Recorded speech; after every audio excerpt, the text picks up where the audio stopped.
আল্লাহর সঙ্গে যোগাযোগ স্থাপন করা ব্যক্তিকে এটা আমল হওয়া অর্থহীন।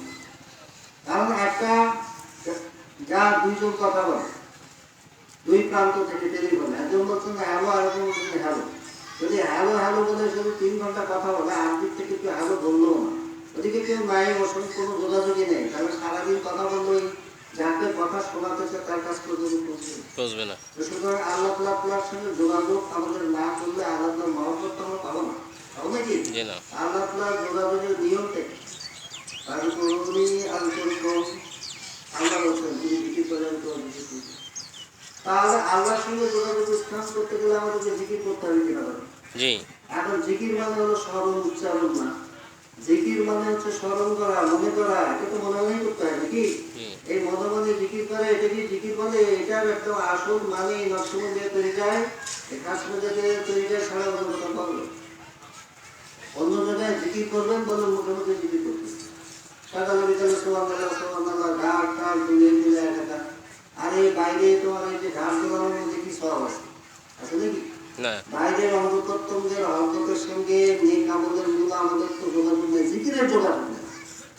জিকিরের যোগাযোগ নেই। আবু বকর রাদিয়াল্লাহু তাআলার সময় মজলিসে এরকম বসে আছেন, একজন লোক ঘাট কাজ করে খুব একদম ঘুরছে, মানে এত বিনয়, মানে আল্লাহর প্রতি ভয়ে মহব্বতে একেবারে বিগলিত, বাদশাহ থেকে তাই বলবে। আছে না আমাদের অনেকে বিনয় প্রকাশ করার জন্য ওই গানে পায়ে ঘাড় ঘোরায়, এ হা নানান চাপিস, এগুলো কিন্তু দরকার নেই। বিনয় মহব্বত মনের ব্যাপার না, বাইরে বাইরে ঘাড় ঘোরানোর সঙ্গে সম্পর্ক নেই। হযরত ওমর ফারুক রাদিয়াল্লাহু আনহু, উনি ফারুক, ফারুক মানে হক থেকে বাতিলকে পার্থক্য করতে জানেন। হক এবং বাতিলকে এক জায়গায় থাকতেই দেন না। হাদিস শরীফে বলা হয়েছে হযরত ওমর ফারুক রাদিয়াল্লাহু আনহু সম্পর্কে হযরত রাসূল পাক সাল্লাল্লাহু আলাইহি ওয়াসাল্লাম বলেন যে ওমর হচ্ছে ফিতনা এবং ইসলামের মধ্যে তফাৎ, এক জায়গায় থাকতে পারবে না, হকের থেকে থাকবে, বাতিল বাতিলের দিকে থাকবে।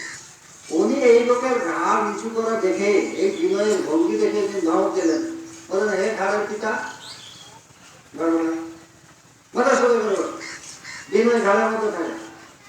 আমাদের তৈরি ইমাম মুজাদ্দিদ আল-হুসাইনি সাহেব আহমদ ফারুকীর ইংরেজি বলছেন, চক্ষু বন্ধ করিয়া রাখা, ইন্দ্রিয় সমূহকে বেকার করিয়া রাখা, এই তরিকা বিরোধী কাজ। মোরাকাবার সময় তো চক্ষু বন্ধ করবো, অন্য সময় অনেকে এইরকম করতে বন্ধ করবে, এই অভ্যাসটা ত্যাগ করতে হবে। এটা তরিকা বিরোধী কার্য। কে বলছেন? আমার মুজাদ্দিদ আল-হুসাইনি সাহেব আহমদ ফারুকীর ইংরেজি বলছেন।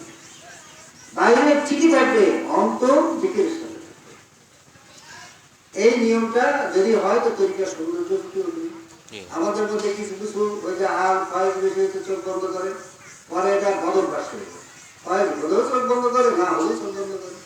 চোখ বন্ধ করে একটা বদভ্যাস, মুদ্রা দোষ। এগুলো যে কোনো দোষ থেকে মুক্ত হওয়ার জন্যই তো তরিকা তৈরি হয় নাকি?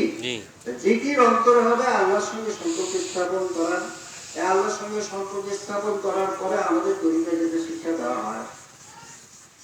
আল্লাহ জিকির 100 বার করার পরে দোয়া, ইয়া ইলাহি মুকসিদিন রাসূলি রেজাইতেনি মুস্তরহমত মাহফাত মারাকাত ইসলাম, আল্লাহকে পরিষ্কার জানিয়ে দেওয়া যে আল্লাহ তাআলা আমার উদ্দেশ্য তুমি, জানি ভাই আমি তাকাবো না, অন্য মূল হয় কাজ তো নয়। তারপরে তরিকত পন্থীদের একটু উপর মাঝখানে যে যে একটা অর্থ হয়, যেমন হুজুরি মনে এবার খেলা করতে, এইটা মকসুদ ঠিক থাকলো। খেলাফত এজাজতের উদ্দেশ্য এটা যদি মকসুদ থাকে তো তরিকা হলো। তখন অবস্থাটা কি হবে? একজন লোক 10 তলা 25 তলা উঠে যাবে, তারপরে ধাস করবে, পড়ে গেলে যত উপরে পড়বে, যত উপর থেকে পড়বে তত তার ছবি না। যত উপরে বাগান থেকে যদি এরকম অস্ত্রের মধ্যে কেউ পড়ে যায়, তার ছবি থাকবে। আর নিচের থেকে একটা মানুষ নিজের ছবির উপর থেকে পড়ে যায়, তার তেমন দেখা লাগবে না। এমন কথা হলো উপরের বাক্যে যারা আছে এই কথা প্রসঙ্গে এটাই সাবধান করে দিচ্ছে। এই অস্ত্র থেকে অবশ্যই মুক্ত থাকতে হবে, কারণ আল্লাহ এবং আল্লাহর সন্তুষ্টি আমাদের লক্ষ্য। প্রথমেই আমরা ঘোষণা করি, আর পরে অন্য কোনো জিনিস যদি মকসুদ হয়, উদ্দেশ্য হয়, লক্ষ্য হয়, তাহলে আমি তো মিথ্যা কথা বলি। মিথ্যা কথা বলা এটা কি গোনা না নেকটা? গোনা থেকে মুক্ত হওয়ার জন্য তো তরিকা সাধনা করি আমরা, না?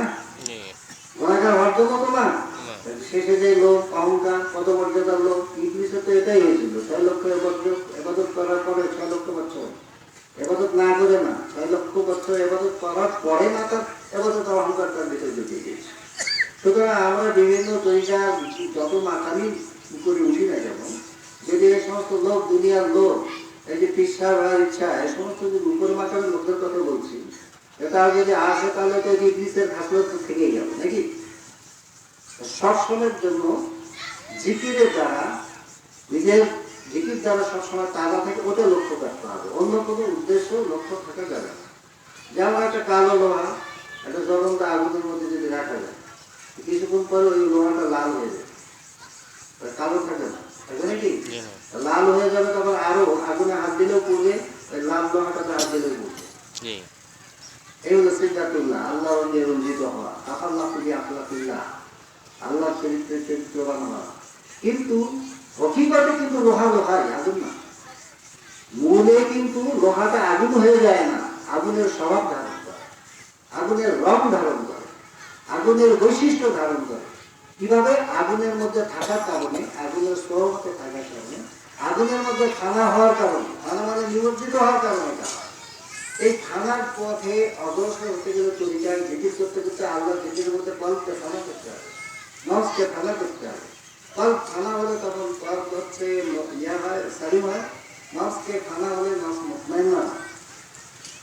এই যে তফসিরের মাঝারের মধ্যে পরিষ্কার লেখা আছে, যার কল আল্লাহ থেকে খানা হয় না, সে গুনাহ থেকে মুক্ত হতেই পারে। তাহলে আমাদেরকে গুনাহ থেকে মুক্ত, মানে সবচেয়ে বড় গুনাহ, মূল গুনাহ দুনিয়ার মহব্বত।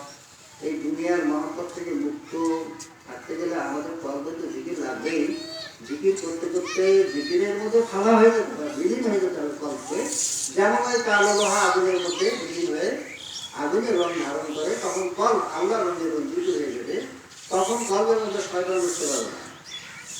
শয়তান যদি কালো একটা লোহার মধ্যে হাত দিয়ে থাকা যায়, সারাদিন বসে থাকা যায়, এই লোহাটা যদি আগুনে লাল করা যায়, ওনার ঘটনা হয়ে যায়। যে কলের মধ্যে আল্লাহ জিকিরে তপ্ত করা হয়েছে, আল্লাহ রঙে রঞ্জিত করা হয়েছে, আল্লাহ জিকিরে পালা করা হয়েছে,